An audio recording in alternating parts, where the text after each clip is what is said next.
What's up, y'all? It's your boy Mike G with Heart and Purpose for Real. Another edition on your phone, and a lot of discrepancies have been scraped off, made it difficult for me to post and do other things. There's a few things that I treat and recover, transfer over, but I'm here bringing you the same content, overcoming your goals. Accomplishing your goals and encouraging others. Heart and Purpose for Real. And my journey along those lines.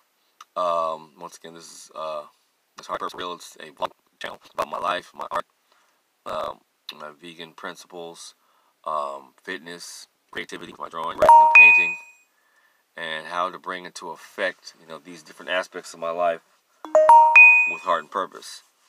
About to go to the gym.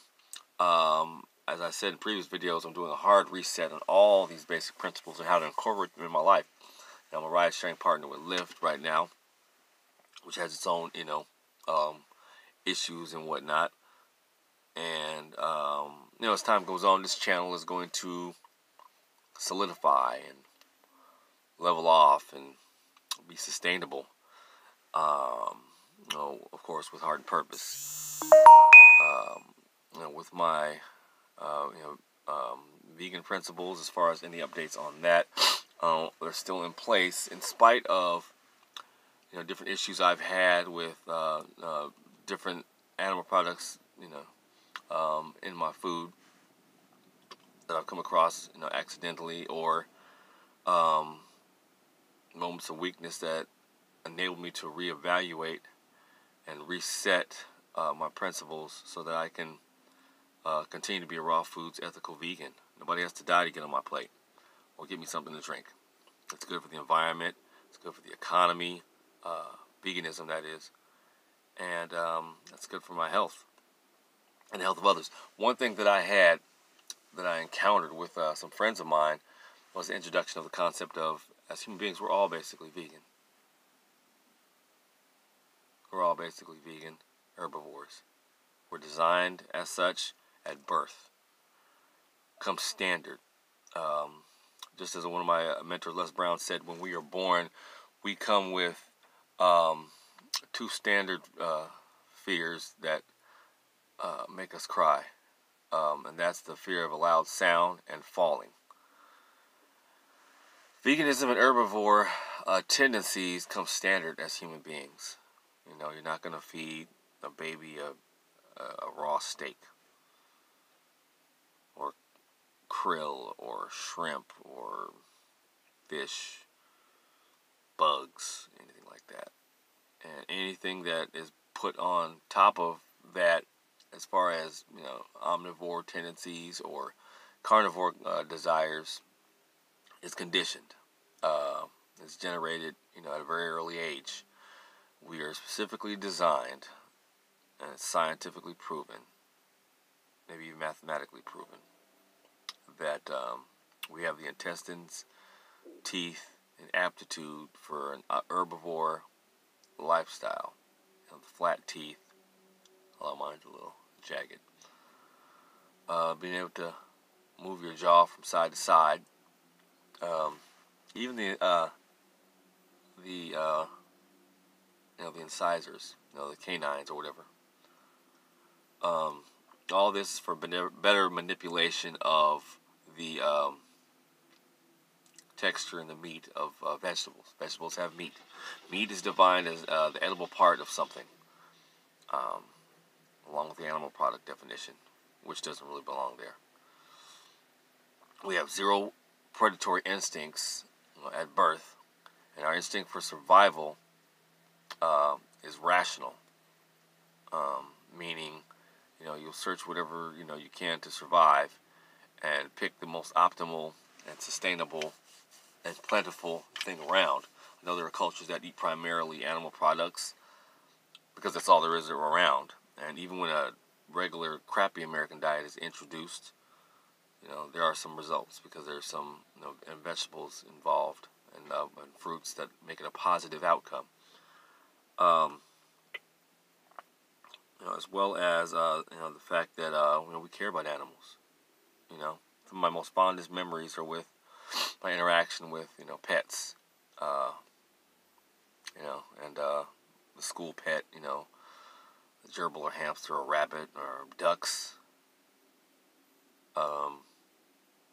I remember my elementary school, my earliest memory is interacting with a farm that was in the backyard of the classroom where, they had ducks and they, so on and so forth. Our natural instinct is to eat an apple and play with the rabbit, at birth or at an age where that's possible. Um, so the person that I talked to about this, the people that I talked to about this weren't really on board with that. I probably wouldn't have been on board with that at a certain point in my life. I was a big meat eater, and even before this, I tried the carnivore diet. And I used to eat one whole rotisserie chicken a day. Wow. One whole rotisserie chicken a day. And I'm pretty sure it had its effects on me, Um, and steak and eggs diet, courtesy of Vince Gironda or Garanda. All these things aren't a factor anymore. And any type of interaction with animal products is either superficial, rare, and it's not willful, and it's practical, and I'm marching toward a continued vegan herbivore lifestyle, and saving anywhere from 150 and 200 animals a year as for free just by eating, and not eating certain products, courtesy of Gaia's Eye information and vegan gains. So those principles are still intact and being solidified in my life. Once again, nobody has to die to get on my plate or give me something to drink. There's going to be merch that's going to be geared toward that coming out, as soon as possible. Moving on to fitness, as I said, I'm about to go into the gym and continue and sustain my workout. I have to lose this belly fat. You haven't seen it because I don't want to show you. And lose the belly fat, gain a six-pack, abs, in my 40s, and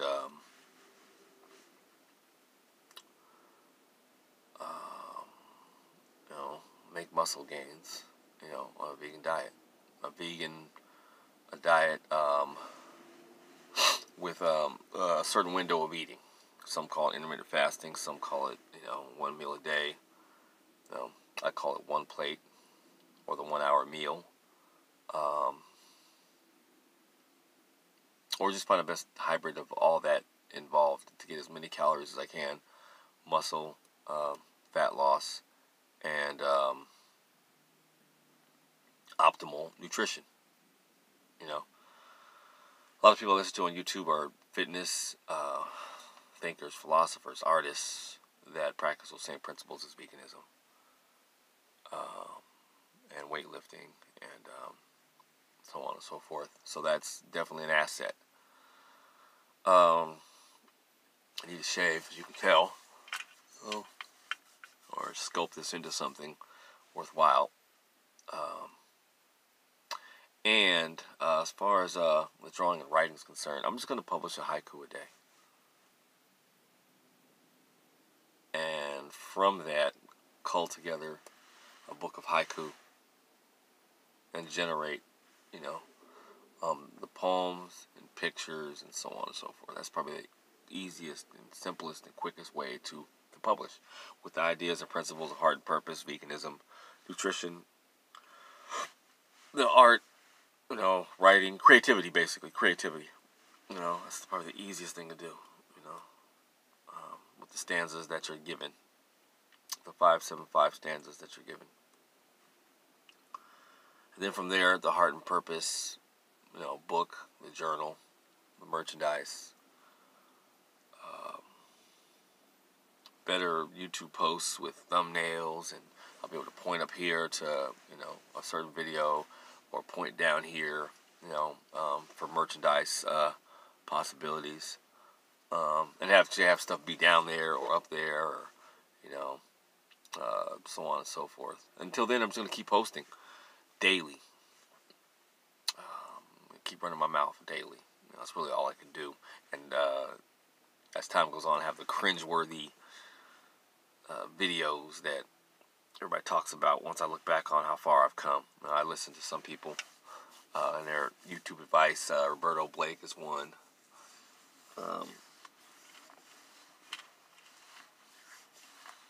And you know, just continue in that direction. So with that, I'm going to go in here and work out and get through the rest of my day with heart and purpose for real.